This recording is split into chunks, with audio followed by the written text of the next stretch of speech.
Hi everyone, it's QuickyBaby, and I must apologise for the lack of videos over the last week, but frankly, it's pretty hard to try and get motivated to go and be entertaining when you really don't feel like everything is alright with what is happening in the world. Now, you know me, I don't usually try and get stuck into politics on this channel because I believe this is meant to be about entertainment, it's meant to be about video games.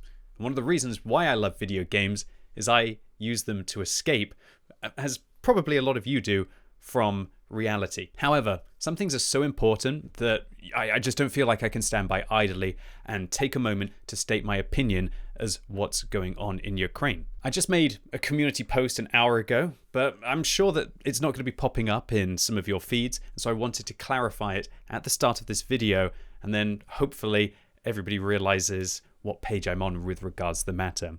I would like to explicitly condemn what is currently going on in Ukraine with the invasion and the deplorable Russian aggression towards a peaceful sovereign country. War doesn't benefit anyone, and I hope that it stops as quickly as possible for everyone that is involved. And my heart goes out to everyone who is going to be suffering due to these events, and I'm sure everyone will join me in praying for their safety. Now, obviously, as a channel that's focused on World of Tanks, not a very good kind of a channel to be in with the moment. For me, one of the most important things is what is Wargaming's opinion and how are they going to respond to this situation that they find themselves in? And while Wargaming haven't gone as far as to make an official statement, in the last 24 hours, they actually fired their long-standing creative director who has been there since the beginning of World of Tanks in probably 2009 or that kind of an era, Sergei Bokotorsky, because he made a post supporting the war in Ukraine. Wargaming released a statement saying Sergei's opinion is a complete contradiction with the company's position, and accordingly, he is no longer an employee of Wargaming. Now, with Wargaming taking such a strong stance against a member of the company for stating a pro-war position, while I would hope that they would just make an official statement, this suggests that they are as strongly against the invasion and the war in Ukraine as I am, and consequently it gives me more confidence with their product, World of Tanks. Now, I know a lot of you probably feel exactly the same way as I do about the situation in Ukraine, and I understand that you will want to share your opinion in comments on all of my videos. However, I would respectfully ask you to try and refrain from talking about politics constantly in the comments and to try and keep it focused on the video, or maybe just what's going on in the game in general. And this is because I want to keep the channel focused on games, focused on giving people an escape from reality, as it has been for nearly the last decade. But I also want to clarify that I also strongly recommend that you do keep yourself informed of developments in the matter and that you discuss them with your friends and your family, and make sure you support each other at this time. Thank you all for listening, and I hope you all continue to enjoy my specific form of terrible content. Thank you. So here we are, we're rolling out in a vehicle which for some reason I've never featured on the channel after it was hinted as being a reward tank. This is the Excalibur, and yes, as you can see, it has a semi-traversable turret, and it does look a little bit bizarre when it is turning its turret all the way towards the left or towards the right. So this is the first reward from the second season of missions. A lot of people have been able to get this tank, but Wargaming were a little bit cheeky with the second season of missions to be able to get reward vehicles that they put inside the game, because now it ended up with you basically having to have just a huge variety of different tanks, be it self-propelled guns, be it tank destroyers of a variety of different nations to be able to achieve all of the goals. Realistically, unless you want to invest your skips to be able to make your way towards the Excalibur, you're really going to have self-propelled guns in most of the nations. And so immediately, a lot of you out there are thinking like, yeah, why would I really bother if I have to be able to unlock self-propelled guns to be able to get a tank? Now, is it a tank that's actually worth getting? That's a bit of a tough question. This vehicle, I think for me personally, and my kind of playstyle, it's actually pretty darn good. It uses the same gun that's on a Black Prince, and immediately to have a Black Prince gun kind of down at tier 6 is rather nice. Although I hasten to add that while this vehicle's got fairly good standard pen at 165, doesn't have that good premium penetration at 192. But the high explosive rounds are actually a real nice 70 millimeters of penetration, and the alpha damage goes up from 150 all the way up to 190, which is very nice. But wow, yeah, that sounded a little bit loud, as the Leopard manages to put pretty much an entire magazine of premium rounds from the tier 5 German light tank into our turret, and we're not feeling too well at all. Also, you know, we got that self-propelled gun, one of my least favorite tanks in the game, looping shells over the wall against us there in the form of the FV304, and we are in a little bit of a tricky situation now. I try to fire a high explosive round at the cheeks of the Leopard there, hoping that I can manage to be able to remove them in a single shot at least 50% of the time, but it doesn't really seem to work out for us. So in this kind of a scenario, I just basically want to try and stay Overwatch, I want to try and get this Leopard, and I'm just praying that one of the cheeky self-propelled guns on the enemy team don't manage to loop a shell into me. Now, a bit of poor driving here. I did expect the traverse speed on this tank to be a little bit better, but now we've managed to find ourselves in a great position here against the Panther, and this is where the DPM of this tank is lovely. 2,000 base damage per minute. When you pump that up with a gun rammer and with vents on this tank, it really starts to get going. And that is the build that I'm using on this vehicle at the moment. I'm using vents, gun rammer, and I'm also using, I believe, binoculars, or maybe actually no, I'm using coated optics on this tank. It must be because I have an exceptionally skilled crew. And also, with field mods on this vehicle, I believe you'll be able to pump up that view range even a little bit more once you manage to get the fourth field mod on this tank. Now, coated optics compared to binoculars are just so much better in a tank that has turret here, because what I can do is go forwards into the bush, spot through the bush, pull back behind the bush, and I don't have to have that awkward period of sitting in the bush, setting up my binoculars to be able to see my opponents. Although, at this kind of distance against the heavy tanks on the enemy team, I don't really need to worry too much with regards to that. Alrighty then, so we got a T1 Heavy just chilling behind this building. I'm not really able to get them, and so I'm going to go back into a position to see if I can manage to find the Leopard on the enemy team. So this vehicle, it's just such a weird little tank. Great aim time, pretty good accuracy for a tier 6 tank at 0.3, but just to have this big old box of a tank, it's possibly one of the easiest things to penetrate because the vehicle's armor is only 50 millimeters at the front and 25 millimeters at the side, and to be such a gigantic target is incredibly awkward. It's not like other TDs at tier 6, which maybe are ricocheting shells occasionally, or maybe just avoiding getting spotted altogether in the first place, or if they do get lit up, sometimes they've got sleek shapes that are still hard for your opponents to be able to hit it. So in this situation, I'm actually going for a high explosive round against the Stritzwang M42, and yeah, big mistakes here. As I failed to penetrate one shell, I'm going to try and load the second. I failed to penetrate the second as well, and I would have done 300 damage to the Stritzwang M42 if I'd fired 2 AP shells there. Instead, I managed to do 40. Yeah, definitely not the best kind of trades in that situation.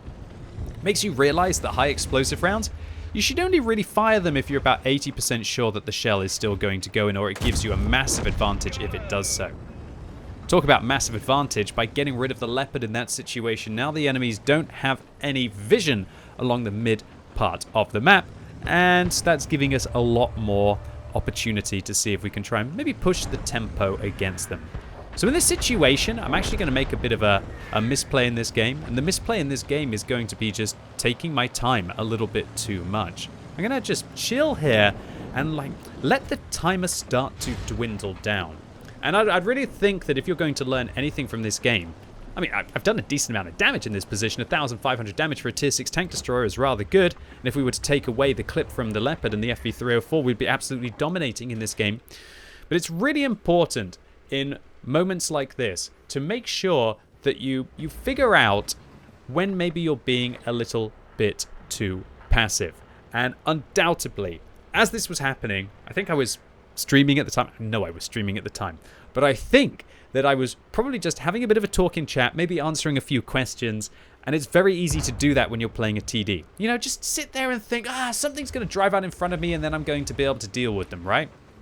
But the longer that you take to be able to get involved in a game, the more that you're giving your opponents an opportunity to be able to control positions, or more importantly, sometimes you need time to be able to push situations safely. If you have to rush them, you're going to be in a more awkward position, and you're going to lose more hit points, and you're not going to be able to either take your time or to be able to make wide sweeping plays later on in the battle. So I would argue in this situation, this was probably me being just a little bit too happy and chilling and chatting with Twitch at the time, rather than being involved in the battle. There's no point in really sitting here and just hoping that the SDR VM42 or the Panther is going to make a mistake. It really would be very dangerous for me to push forwards to where the M4A3E8 is right now. If I was to do that, all it would take is one little bit of spotting by one of the tank destroyers, maybe the Skoda T24 down below me to be in a bush and be able to spot up. And with only 335 hit points left, there are a wide variety of vehicles on the enemy team that have actually got me down to a one-hit position. So with Skoda T24 pulling back behind the building there, I was going to shoot the building down to be able to find them, but luckily for me, the M44 did my job, and I didn't need to even engage the tank there. The Excalibur is a tank that I've probably only played about 20 times or so. It's not really a tank that I would think about taking out onto the battlefield unless it got voted for in a series of poll tanks. And I think the reason for that is that it's just... Its gun is just a little underwhelming, even though it's pretty darn decent at the same time. It's both a gun which is fun, but also a gun which is not. It's kind of like the gun on the Comet, for example, but the Comet is just so much more of a flexible tank that has way more hit points and 12 degrees of gun depression. Although this thing's, it's not a slouch with its 10 degrees of gun depression as well, so it can definitely work a ridgeline. Alrighty then, so my passive plays in this game is now going to get the M4A3E8 dealt with, although you could also argue that maybe my premonition of the dangers of pushing forwards into this bush actually did come to fruition in the form of the Tier 6 American medium tank taken down. I'm telling the Panther that I'm going to help them. I'm now going to ask the Panther to hopefully be able to push along this location and see if they are going to be able to get some spots on the enemy team. And I quickly realize now that my passiveness is starting to turn into a loss. And yeah, I'm willing to risk it. So I'm, instead of just going on Overwatch in this position, seeing that my team are not willing to be able to push through the town, I'm now going to take the fight to the enemy team. So 6 minutes left on this game. We're down by 1,700 hit points, but at least the kills are even neck and neck. So what I'm going to do is I'm going to make my way towards the back. I'm going to go and try and get into the bushes. It's always a little bit demoralizing when you see an E25, a higher tier tank destroyer with absolute god tier camo, is starting to run away from the situation that you're feeling like you're going to have to force yourself into. Luckily for me, I managed to catch a glimpse at the SU-100Y, and our team starts to chip a little bit of their hit points away. But with 5 minutes and 36 seconds left on this game, I'm definitely going to have to turn up the tempo if I'm going to be able to get back into this. So what I want to do is I'm using the ring on my minimap to know roughly how far I am away from my opponents, and that is the area where they are not going to be able to spot me. I know that I've probably got about 20-30% camo on this tank when I'm moving, and so it's incredibly unlikely that tank destroyers are going to be able to spot me at half-decent distances unless they're sitting still with their binoculars. So I fire an HE shell to the side of the Super Hellcat, doesn't manage to hit. Next shell bounces off his mantlet, and oh my word, these high explosive rounds are definitely not doing very well for me here. I even get spotted by the Super Hellcat in this situation, but I am also lighting them up, and my team does a great job in finishing them off. So yeah, these HE rounds with their 70 mils of penetration, I'm not sure if I'm just aiming badly or if I'm getting really unlucky in this scenario, but I'm going to be doing the right thing now and switching out and using AP rounds instead. So good job, QB. You managed to hit that building very well, but you didn't manage to get the Stritzfang M42, who you bounced a couple of, well, didn't bounce, but did some very low damage with the HE shells earlier on in the game.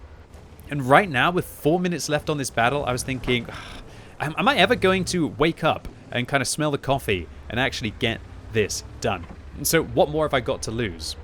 Nothing, really. Just my tank. So I might as well venture forwards as quickly as possible once I've seen that it's a little bit safe here against the SU and time is of the essence. And now it's where you have to start to throw caution to the wind.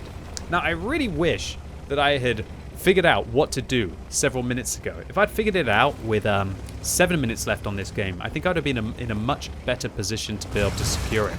Nevertheless, we're going to go for it anyway. We spot the SU-100Y out in the open. We put one round into them. We're going to put a second round into their tank. And this is where having this turret is just beautiful. I can just put a couple of shells in until I know it's no longer safe. Leave the SU-100Y out in the open. And with our coated optics, we've got, yeah, really good view range even on the move. And so you can kind of play a bit like a medium tank in this vehicle, and that's definitely where the flexible turret can make this thing pretty darn nice. 360 meters view range on this vehicle. Unless you do have a decent crew, it's still not going to be quite enough with coated optics, but luckily I definitely have a good British tank destroyer crew after all these years. Okay, so having dealt with the Su-100Y, the KV-1S on my team finishes off the Stridsvagn M42, and he's getting flanked right now by an IKV-65-2. I'm going to make my way down this flank. I see an artillery barrage coming from the back of the map, and I know now where I'm going to have to deal with the enemy's self-propelled guns. I mark my map, I tell my team where the self-propelled guns are, I ask the T-67 to flank around to be able to get a bit of a crossfire, because I thought that I was going to have to drive into the Sture Mill. However, with the Sture Mill getting spotted over towards the F7 area, now I feel like I'm in a pretty good position to be able to advance towards the self-propelled guns who clearly have no protection. Alright, that's a Leffe, and I'm very surprised that I didn't get spotted by the Leffe. Maybe the bushes were helping me out there, as that French self-propelled gun has 400 meters base view range, which means that they are going to spot me as soon as I can see them in this situation. So we're going to go for an HE round to the top of the tank. We managed to penetrate it. Hopefully we'll get the second round in as well. And while we manage to put the second round in, aim, fire, bounce on the enemy team in their Leffe was actually living up to their name there, as they fail to be able to penetrate a high explosive anti-tank round against our tank. That is incredibly lucky to be able to ricochet that shell, but I am taking all of the luck that I can get my hands on towards the latter part of this game. So we finish off the Su-122A. Now we're going to go off the Sture Mill as well. We put one round in through the side. We're going to put a second round in through the side. But unfortunately, it doesn't manage to penetrate. I'm going to aim slightly low here to see if I can be able to hit the hull of the vehicle as well and avoid the angled upper hull and also the mantlet on the Sture Mill. And we managed to shut them down up to 3,000 damage dealt with 500 spotting and 4 kills to our name. All we have to do now is in the last 70 seconds or so of this battle, try and find the IKV and try and find the Hellcat as well. Alright, now I'm going to be going for the HE rounds because I know the IKV has very flat and very poor armor, just hoping they're going to come around the corner, but we're also going to have to fight a Hellcat as well, and we don't often get into these situations where the siren has been sounded and I am still alive, and I haven't taken any damage since the FV304 shell hit my tank earlier on in the battle. We're going to fire an HE shell on the move. Doesn't manage to go through the Hellcat again. I'm going to learn my lesson, hopefully, and manage to hit the second shell for 200. The third shell is going to go into the Hellcat. Now we're looking for the IKV, up on 5 kills now, gunning for a Top Gun, and there you have it. What an absolute little freak of a not self-propelled gun, of a tank destroyer here, as the Excalibur finally comes to its senses and manages to vanquish the enemy team. Talk about, leaving it till the end, right? But luckily for me, this absolute bizarre tank was just the right tool for finishing off this game of World of Tanks. So an ace tanker here for the Excalibur for our 1,482 base experience points, a Pascucci's medal for finishing off the enemy's 2 self-propelled guns, and a Confederate medal in addition to the Top Gun that makes me feel very confident that we had a decent impact in this battle. Anytime you can pick up a Confederate medal where you destroy, well, you don't destroy, but you damage 6 tanks that were subsequently killed by your allies, in addition to getting the Top Gun to destroy 6 tanks yourself, you know you've handled the vast majority of the enemy team, and a high caliber for the 3,200 damage that we dealt. So all in all, the Excalibur, do I think that this vehicle is a good one? Well, I think it's a tank that really demands a decent crew. It needs to have good view range with recon and situational awareness, in addition to a good concealment crew. And every little extra that you can get on this tank really does help it out, combined with gun rammer, vents, and coated optics, and it can really be this all-round tank destroyer that, while it's never going to be able to take a punch, it's definitely a little bit of a glass cannon with regards to that. Its flexibility is really what separates this absolute freak from its other Tier 6 tank destroyer competition. Anyway, ladies and gentlemen, boys and girls, that was it for today. I really hope you enjoyed this video. If you did, give it a thumbs up. If you hated it, give it a thumbs down. And if you're watching this video as it goes live on Sunday, it's time for the World of Tanks Tech Tree Showcase live right now on twitch.tv/QuickyBaby. And this week, most of you have voted for the Griller 15. So come along tonight as I showcase all of the glass cannon German tank destroyers, which are in theory some of the most accurate and hard-hitting tanks in the game. So I'm really looking forward to seeing you all live tonight. And as always, thank you so much for watching. You've been epic, and hopefully I'll see you soon.